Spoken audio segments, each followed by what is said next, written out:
The Reflection. London, December 18, 1988, 2:15 p.m.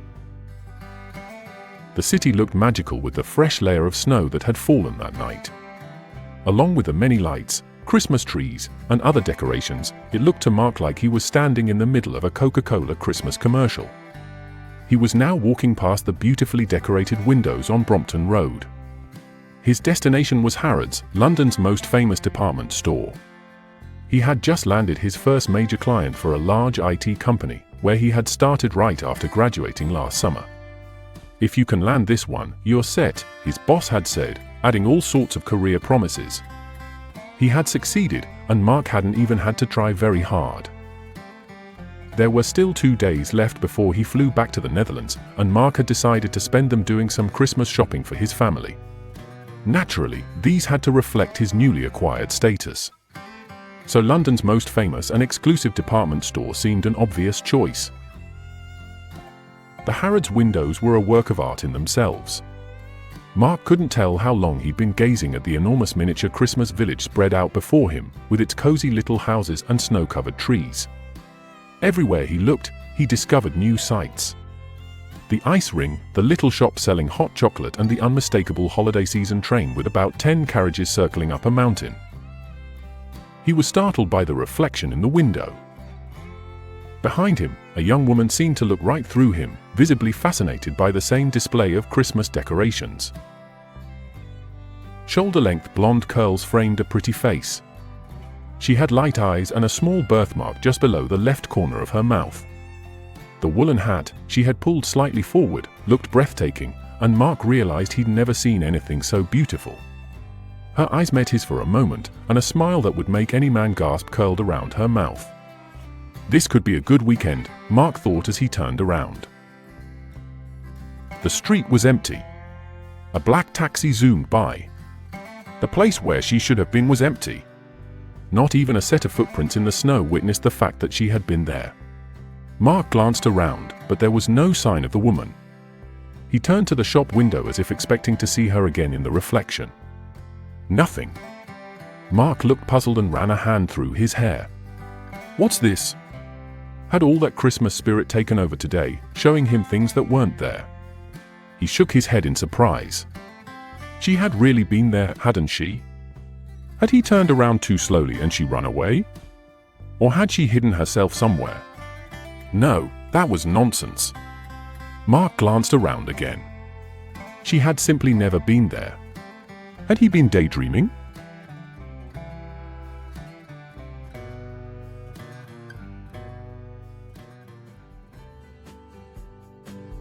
London, December 18, 1988, 10:45 p.m. Mark stood in front of the large window of his hotel room. From the 11th floor, he had a beautiful view of the illuminated city. It was a clear night, and the white stars stood out beautifully against the black sky. Behind him on the bed were 2 large bags containing the results of 2 hours of shopping at Harrods. He hadn't exactly held back, and he was already looking forward to the happy, but above all, admiring, faces of his family on Christmas Eve. He gazed out at the city one last time, about to turn away, when he saw her face reflected in the window again. Mark's breath caught in his throat, his eyes fixated on the reflection in the window. Just like that afternoon, she seemed to be standing right behind him in the room. She was now wearing a white blouse and dark blue jeans, and was running a brush through her blonde curls. She looked stunning, and Mark felt his cheeks were starting to glow. Was he dreaming again? Instinctively, he sensed that the image would vanish as soon as he turned around, so he anxiously continued to watch the reflection in the window, so as not to miss anything. He wanted to imprint this image on his mind so he'd never have to let it go. She was now staring at him intently, and startled, he took a step back. A look of surprise and interest crossed her face, followed by a shy smile. Then she stepped forward. This gave Mark the feeling as if she were stepping right through him. Mark watched with mounting amazement as she slowly lifted her arm and reached for the window with her fingers. Touching the window on her side, he managed to think before he, like someone else was in control, brought his own fingers to the window. When he felt the cold glass, in a spit of a second, a ripple seemed to go through the window. as if someone had thrown a pebble into a pond. The young woman's reflection vanished instantly. Disappointed, Marc tried different angles hoping to see her reflection again, but all he saw was the reflection of his bed with the two big Harrods shopping bags as silent witnesses.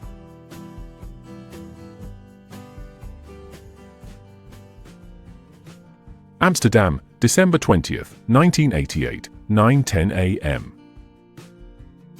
The sounds were those of a city waking up in the early morning. The hum of shopkeepers, displaying their wares on the small stoops in front of their just-opened shops. A dog answering the call of a fellow dog a block away, while birds in the trees heralded the arrival of a new day.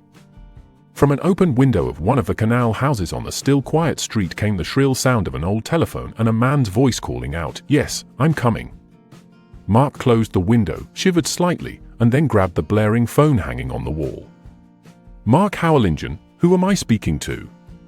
He held the receiver under his chin as he tried to dry his hair with a towel. "No, I'm just getting out of the shower, but give me half an hour, and I'll be there." "Okay, the papers are on your desk." "Fine, I'll see you there." Marc hung up the phone and walked into the bathroom. He was glad to be able to go straight back to work after his return from London yesterday. It would take his mind off things and help him quickly return to the reality of the day, leaving that strange dream state he had been experiencing in London as far behind him as possible.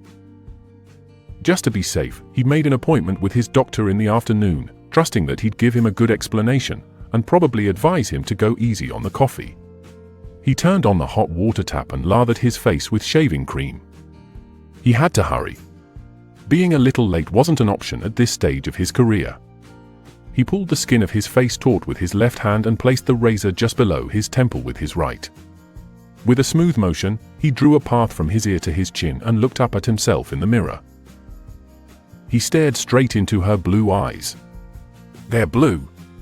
The blade shot out, and a cry of pain filled the bathroom. A drop of blood landed on the white enamel of the sink. She put a hand over her mouth and seemed just as startled as he was. "She sees me.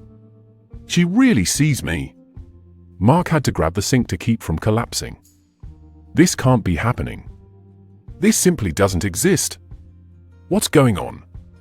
He rubbed his eyes hard and shook his head frantically, hoping the image would disappear. When he stood up again, she looked at him from the mirror with big, wide-open eyes. Her gaze was filled with confusion and fear. His heart melted, and he wanted to reassure her. On impulse, he dipped his finger in some shaving cream and began writing on the mirror. With every movement, the image faded until he saw nothing but his own reflection.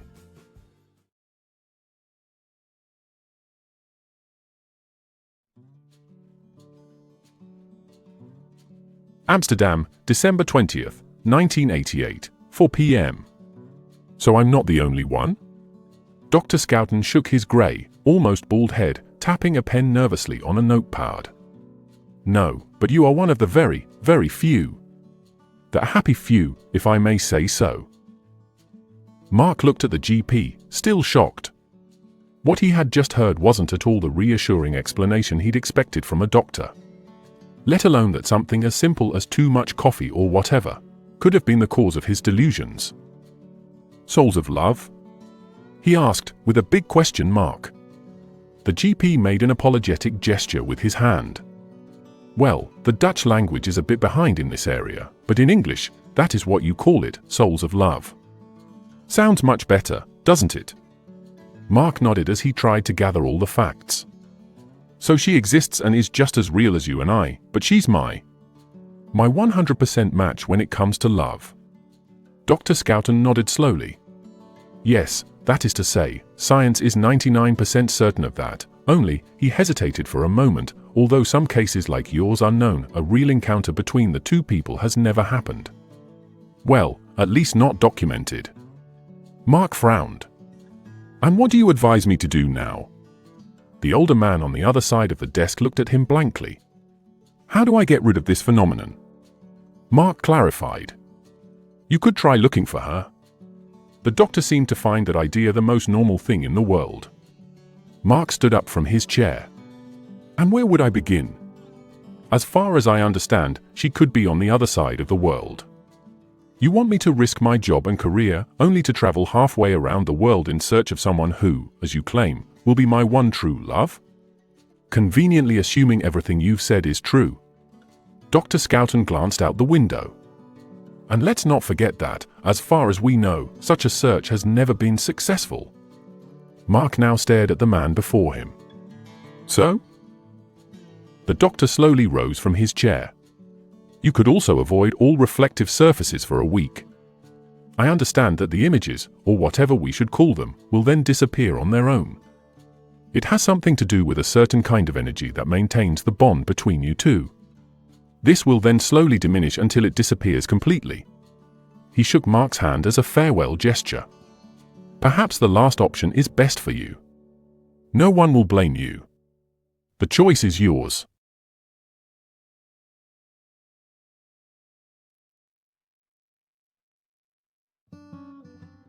Utrecht, April 9, 2001, 7:15 p.m.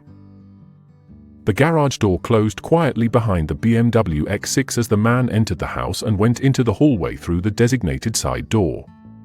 He wearily placed the heavy briefcase against the dresser and hung his black raincoat on the coat rack. He glanced briefly at the large mirror on the wall, but quickly looked away again. He felt the average 70-hour workweek and the daily traffic jams on the A2 motorway had slowly taken their toll. A few months earlier, he had celebrated his 12 and 8.5-year anniversary with the company, but he no longer felt like the world conqueror he had been when he started. Life had been good to him. True enough. He had risen rapidly in his career and was now in a privileged position where money was no longer an issue. With a beautiful house, a brand new BMW, and a lovely wife at his side, he should have felt like a king, but the opposite was true. After all these years, something was still missing from his life, and it was clear to him that all the hard work and luxury he surrounded himself with wouldn't change that. The most frustrating part, however, was that he had no idea what would. The woman who had appeared in the doorway now walked towards him with a worried look. "Are you okay?" she asked, throwing her arms around his neck and kissing him. He nodded, a little tired. "It's been another long day today." His wife gently nudged him into the living room, toward the dining table. "Sit here, and I'll get your dinner out of the oven. A hot meal will do you good." She stroked his cheek with her hand and then walked to the kitchen. He watched her leave the room. The fashionable suit suited her. She was certainly a beautiful woman, and he always felt proud to walk around town beside her. They had met at a company party. She was the secretary for one of his biggest clients. After a few dates, it quickly became clear they had serious feelings for each other, and within a year, he was married to her. That was 3 years ago now. She came back from the kitchen with a plate of deliciously fragrant oven-baked pasta and a glass of red wine, which she placed in front of him. "Do you want me to cancel my appointment tonight?" she asked. He shook his head. "I'm not much use to you tonight, anyway, and besides, I have some reports to finish." She had her own career, just like he did, and the last thing he wanted was to get in her way. She nodded briefly. "Okay, then I have to go now." She kissed him and disappeared into the hallway. He heard her fumbling around and then the front door slamming behind her. After a few seconds, the engine of the little VW Golf, the object of her independence, as she called it, started, and he heard her drive down the street. The man savored the intense silence that seemed to fill the house for a moment, then took a bite. The warm, nourishing flow through his body did indeed do him good, and after a few bites, he felt his energy returning. While he took a sip of wine, he looked at the pile of mail on the other side of the table.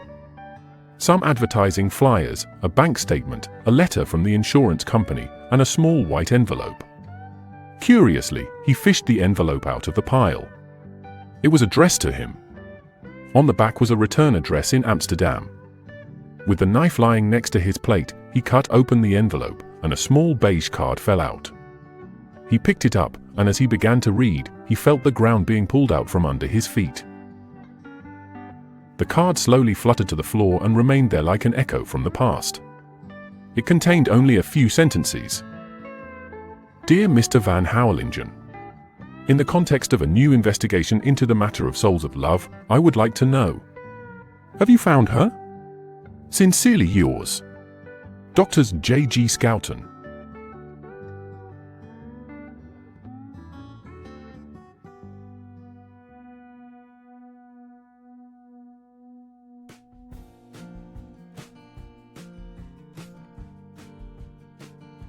London, December 1st, 2013, 3:30 p.m. With her nose pressed deep into her woolen scarf and her hands in the pockets of her long winter coat, she stared across the street. Her eyes took in every detail. Much had changed in the past 25 years, but the image in her mind was still as sharp as ever. The contours of the centuries-old building's facade and the large windows were unmistakably the same. This had been the place. This image had been the beginning of her dreams. He pushed open the large glass door of the lunchroom and stepped inside. The comforting warmth that caressed his numb limbs made him shiver briefly. Besides the woman behind the counter with the glass display cases, there were 3 other customers in the shop. He found a table by the window and sat down, still wondering what he was doing here. He didn't really want to be here at all. There were too many memories of something that had never been, and would never be again. It was still too early for her appointment, but she'd deliberately gone earlier to make sure this was truly the place. Standing here, she wondered if she'd made the right choice. She hadn't told him anything about who she was or the effort it had taken her all those years to find him. Nothing about all the prejudices she'd had to fight. She'd barely turned 20 and had asked family, friends, and acquaintances for advice. Eventually, even several so-called specialists, but everywhere she'd encountered the same wall of disbelief.